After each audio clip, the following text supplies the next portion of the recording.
mofinaina isan'andro atolotry ny mpitandrina rakotina valina maoly.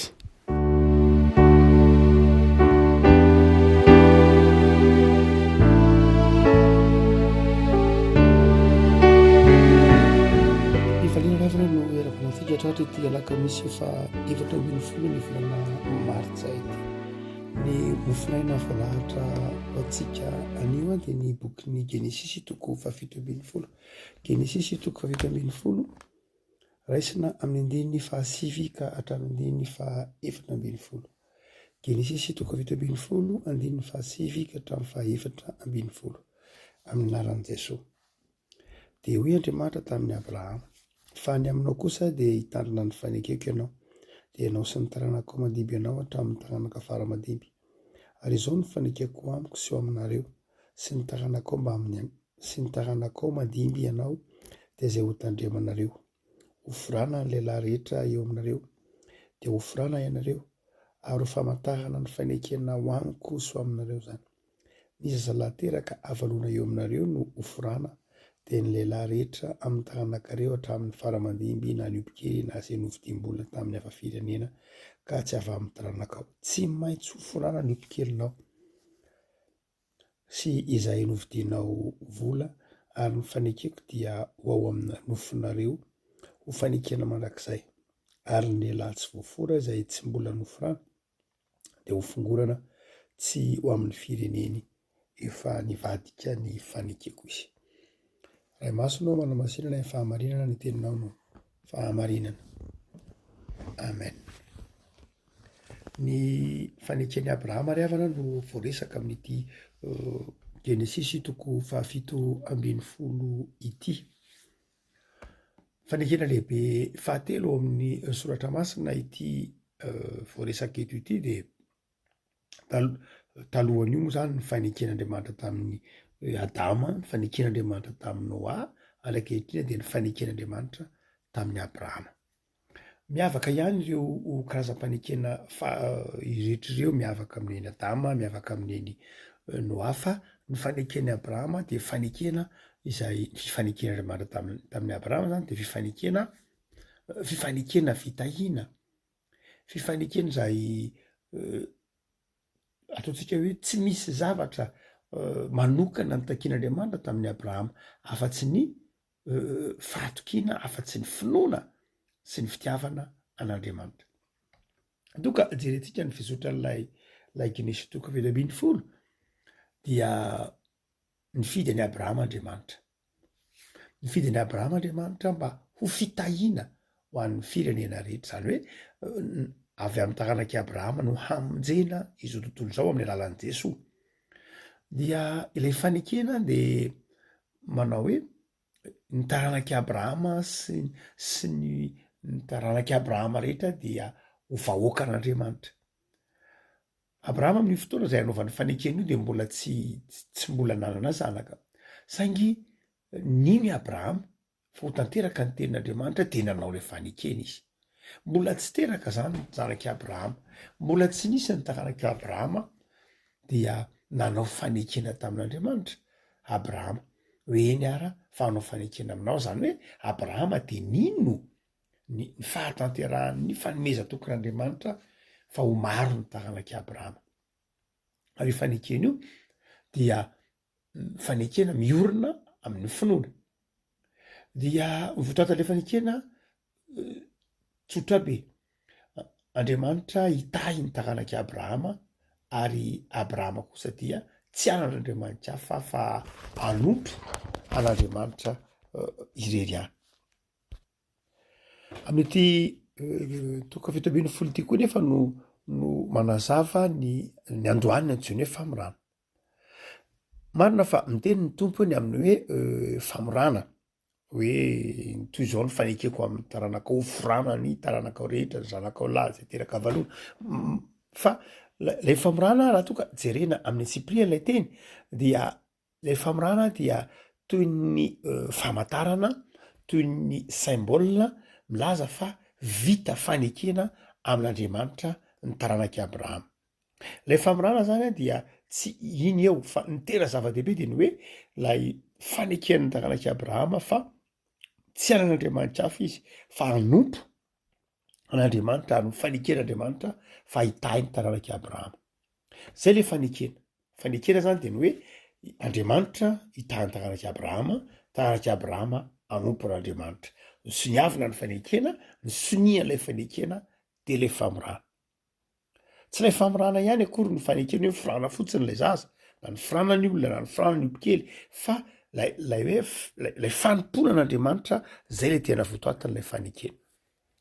Ny toy ny tantara dia hitantsika aty amin'ny tantaran'ny Davida sy Goliata. Rehefa nanoloana any Goliata Davida de zao ny tenin'ny Davida manao hoe inona moa ny tokony atao anareo ny Filistina io? Tsy tokony atahotra ny Filistina mihitsy satria io de Filistina tsy mifora. Zany hoe nahatonga ny Davida niatrika n'lay Filistina de ny finoany fa izy de zanaky ny fitahiana satria zanaky ny fanekena, satria taranak'i Abrahama. Ary le Filistina kosa na inona Goliata zany na lehibe taky ninona ary izy, na mpiady taky ninona azy izy, na niofana hiady taky ninona azy izy, rehefa tsy mifora izy dia tsy zanaky ny fitahiana. Le hoe tsy mifora ny heviny de zao tsy taranaky ny fifanekena tamin'Andriamanitra, tsy taranaky ny fahasoavana, tsy taranaky ny finoana tahaka ny taranak'i Abrahama. No zany de zao fifandonan'ny taranak'i Abrahama zay zanaky ny finoana sy ny teny fikasana sy ny zanaky zao tontolo zao zay tsinitsinina fa toy ny ozina sanatria de hoy Davida manao hoe tsy manana olana mihitsy miatrika ny Goliata fa tsy nierina ny fahaizany akory ny zava-dehibe fa za zanaky ny fitahiana, za zanak'Andriamanitra. Ary ray na tonga Davida niteny tamin'ny Goliata manao hoe enao manatona ahy amin'ny sabatra sy ny lefim-poy fa za manatona anao amin'ny anaran'i Jehova. Rehavako lay fanekeny Abrahama eto zany dia fanekena zay miorina amin'ny finoana, miorina amin'ny fahatokiana an'Andriamanitra fitiavana, miorina amin'ny fahatokiana fa Andriamanitra rehefa miteny de hitanteraka, miorina amin'ny fanekena hoe io Andriamanitra io de zao Andriamanitra mahay miainga manao zavatra miainga amin'ny tsy misy. Ny tohin'lay fanekena de raha ohatra ka jerena ny tohiny dia tsy najainy zanak'Israely nge le fanekeny Abrahama. Fatatsika ny farany tsy nekeny, tsy najainy, ny lavo ny asa. No mafisina tamin'ny faneken'ny Mosesy io, saingy lavo ny zanak'Israely.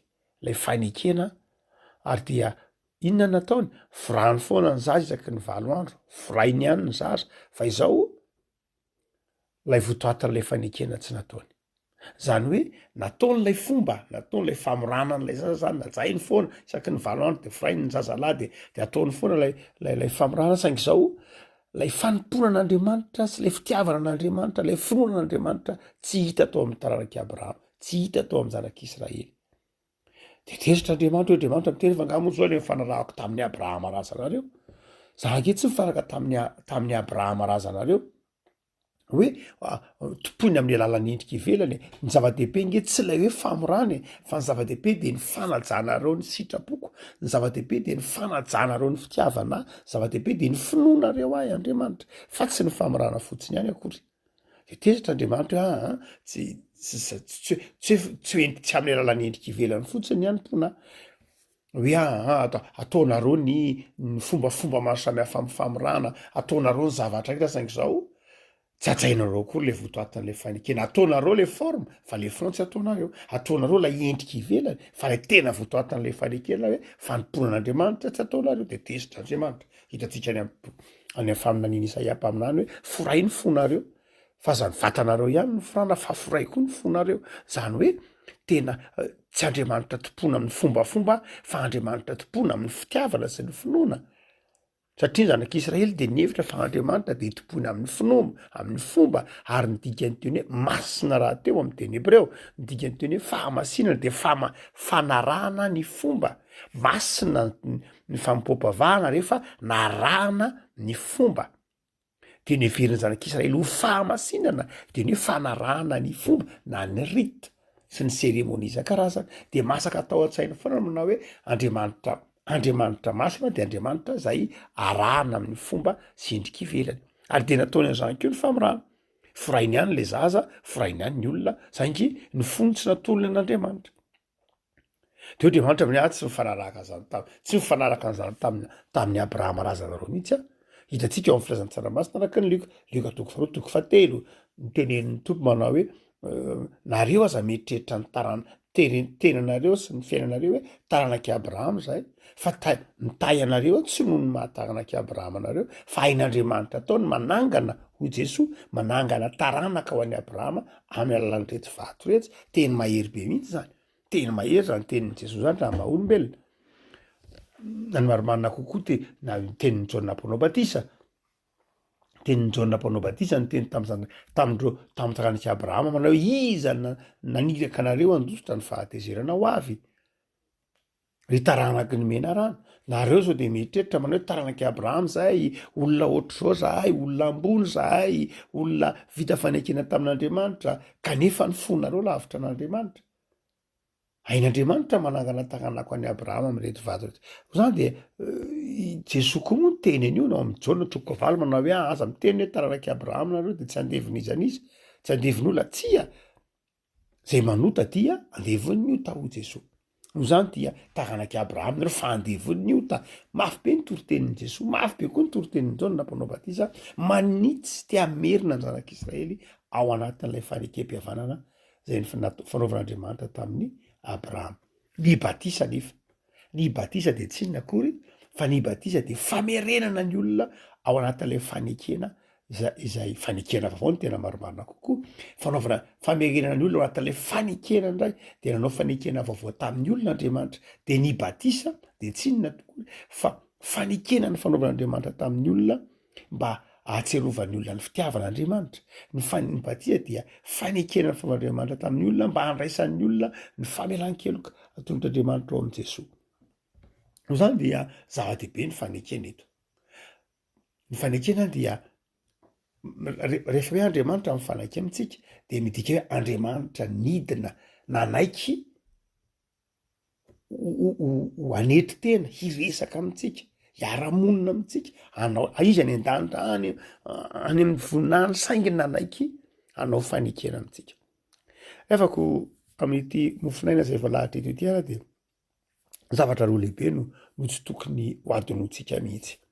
De izao ny faneken'Andriamanitra zay midika fitahiana ho atsika dia miatraika amin'ny fiainatsika manontolo, manomboka hatrany amin'ny fiompiana, ny fivelomana, ny asa andavanandro de zao rehefa zanaky ny fanekena isika, rehefa zanak'Andriamanitra isika, rehefa mitoetra amin'ny fon'Andriamanitra isika de zao manjary miatraika amin'ny fiainatsika isan'andro lay fifalian'Andriamanitra, lay fahasoavan'Andriamanitra, manjary miatraika amin'ny fiainatsika isan'andro.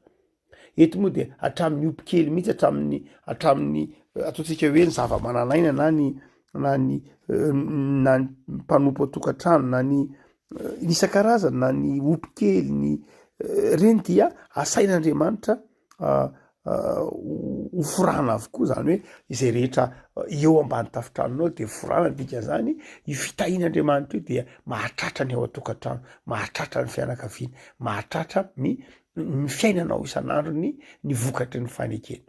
No zany dia zava-dehibe ny fananantsika fahatokiana fa ny Andriamanitritsika de Andriamanitra zay mitahy atsika sy mitahy ny ankohonantsika.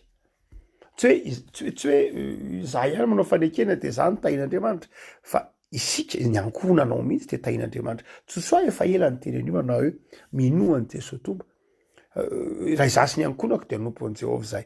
Hitantsika amin'ny tenin'ny Paoly koa asan'ny apôstôly toko 20 minoan'ny Jesosy tomba de vonjenao sy ny ankonanao.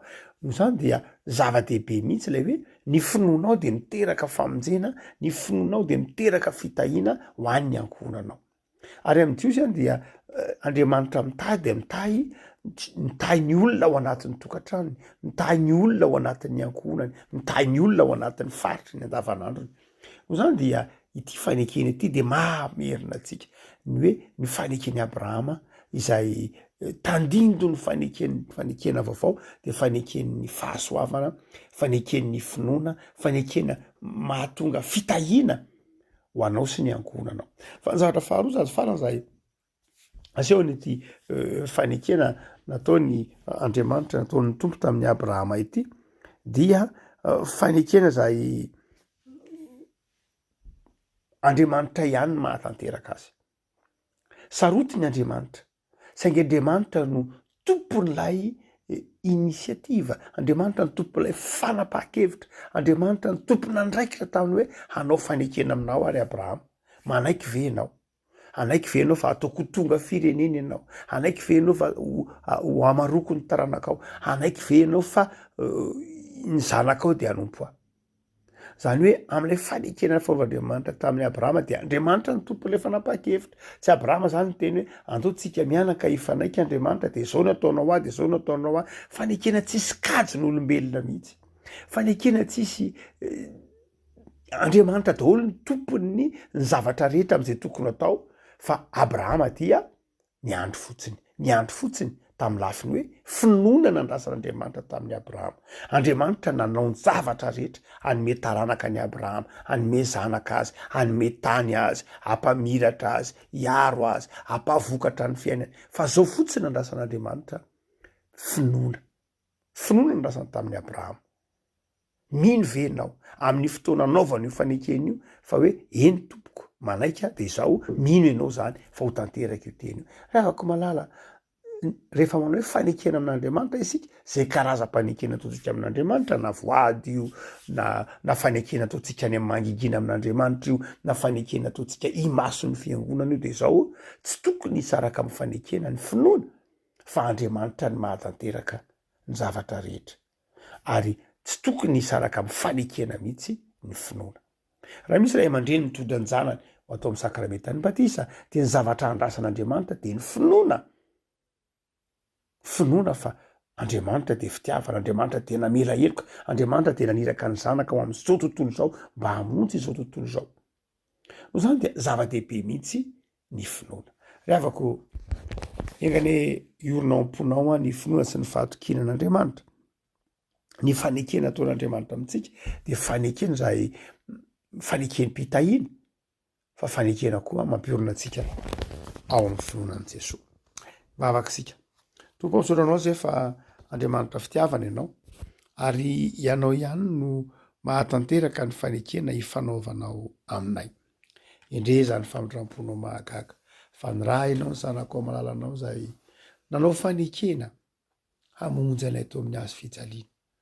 De ndreto zay tompo amin'izao fotoana ny karemy zao, ataovy mahatsiaro ny fanekena sarobidy zay mitanterahinao anay indray mahakamonja tamin'ny nanavotalanay. Mamela heloka tompo mamindrafo aminay. Mivavak'izay amin'izao fotoana ankehitriny zao avao zay ny fanoloran-tenanay. Ataovy mahatanteraka zay voady ny ekenay teo anatrehanao izahay, amasino ny fiainanay tompo. Taio ny asanay, taio ny tanindrazanay, taio ny fiangonanao, ampaherezo tompo mba ho firenena mandroso, ho firenena tianao ny malagasy.